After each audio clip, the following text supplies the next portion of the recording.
और नैना के पास गया। जब वो उसे देखकर बोली, पिताजी क्या हुआ? विशाखा के बारे में कुछ पता चला?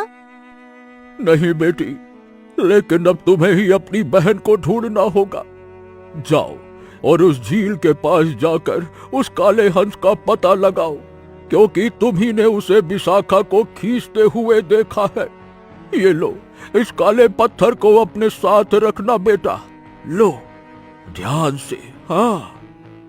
नैना अपने पिता का दिया हुआ वो काला पत्थर लेकर तुरंत काले हंस को ढूंढने निकल जाती है और कुछ ही देर में वो झील के किनारे पहुंचकर ये सोचने लगती है, हे भगवान, मैं क्या करूं? यहाँ तो कुछ भी नहीं दिख रहा है। मैं उस काले हंस को कहाँ ढूंढूं? पिताजी ने कहा था कि पत्थर की मदद से वो मिल जाएगा, पर यहाँ तो केवल सन्नाटा ही सन्नाटा है। नैना ये सोचकर उस काले हंस को हर जगह तलाश करती है, लेकिन हंस कहीं नहीं मिलता और फिर अचानक एक पुराने कुएं के पास जाकर रोने लगती है। पता नहीं वो काला हंस मुझे कहाँ मिलेगा, और ऊपर से पिताजी ने मुझे इतनी बड़ी जिम्मेदारी दे दी, पर मैं क्या करूं? अभी नैना रोते हुए ये सोच ही रही थी कि तभी अचानक उस कुएं के भीतर से किसी के रोने की आवाज आई, जिसे सुनते ही नैना चौंक गई। अरे, ये कौन रो रहा है? नैना, नैना, मुझे बचाओ, मुझे यहाँ से बाहर निकालो नैना। अरे ये तो विशाखा के रोने की आवाज है। इसका मतलब विशाखा इस कुएं के अंदर है। विशाखा, विशाखा, घबराओ मत, मैं तुम्हें बचाने आई हूँ। नैना, मुझे बचाओ, मुझे बाहर निकालो, मुझे बचाओ। विशाखा, तुम चिंता मत करो, मैं तुम्हें कुछ नहीं होने दूंगी। और फिर नैना उसमें झांक कर देखती है तो वो हैरान हो जाती है, क्योंकि कुएं में उसे वही काला हंस दिखाई देता है, जबकि विशाखा की सिसकियों से भरी आवाजें भी आती है। इस कुएं में विशाखा के साथ वो काला हंस भी मौजूद है। हाँ, मुझे अब इस कुएं के अंदर जाना ही होगा। नैना ये सोचकर बिना कुछ सोचे समझे कुएं में छलांग लगाती है। जब कुएं के अंदर जाते ही वो देखती है जहाँ काला हंस उसे दिखाई देता है। ए काले हंस, मेरी बहन को छोड़ दो, उसे अभी के अभी आजाद कर दो। नैना अभी उस हंस से बात कर ही रही थी कि अचानक वो हंस एक छलावे की तरह गायब हो गया। अरे ये क्या? वो हंस कहाँ गया? और विशाखा, विशाखा कहाँ है? हे भगवान, ये सब क्या हो रहा है? अभी नैना हैरानी से रो रही थी जब अचानक उसे फिर से वही रहस्यमय आवाज सुनाई दी।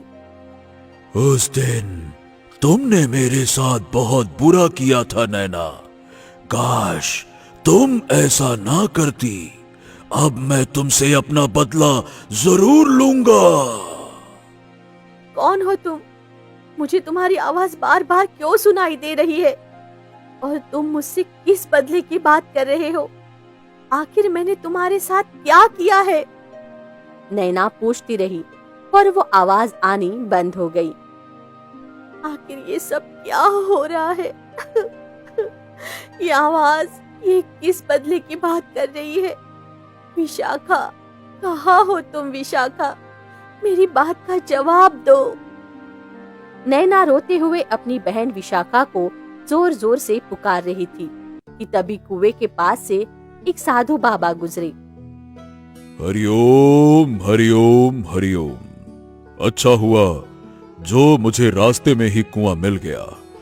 हाँ, बड़ी प्यास लगी है, अब मैं थोड़ा सा जल पी लेता हूँ। साधु बाबा पानी पीने के लिए जैसे ही कुएं के पास आए, वैसे ही उन्हें नैना के रोने की आवाज सुनाई दी।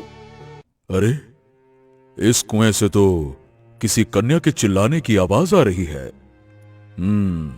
लगता है वो कन्या इस कुएं के अंदर किसी मुसीबत में है, मुझे जाना चाहिए। और फिर साधु बाबा ये सोचकर अपनी शक्तियों का प्रयोग करके पलक झपकते ही कुएं के अंदर नैना के सामने प्रकट हो जाते हैं पुत्री, तुम इस कुएं में क्या कर रही हो और इस तरह से रो क्यों रही हो? वो साधु बाबा, मेरी बहन विशाखा को वो काला हंस ले गया, निगल गया। क्या कहना चाहती हो पुत्री? मुझे पूरी बात बताओ। और फिर साधु बाबा के पूछने पर नैना ने रोते हुए उन्हें सारी बात बताई, जिसे सुनकर वो बोले, पुत्री, तुम्हें सबसे पहले इस कुएं के माया जाल से बाहर निकलना होगा। इसके लिए तुम्हें अपने पास रखे इस काले पत्थर को चकनाचूर करना होगा।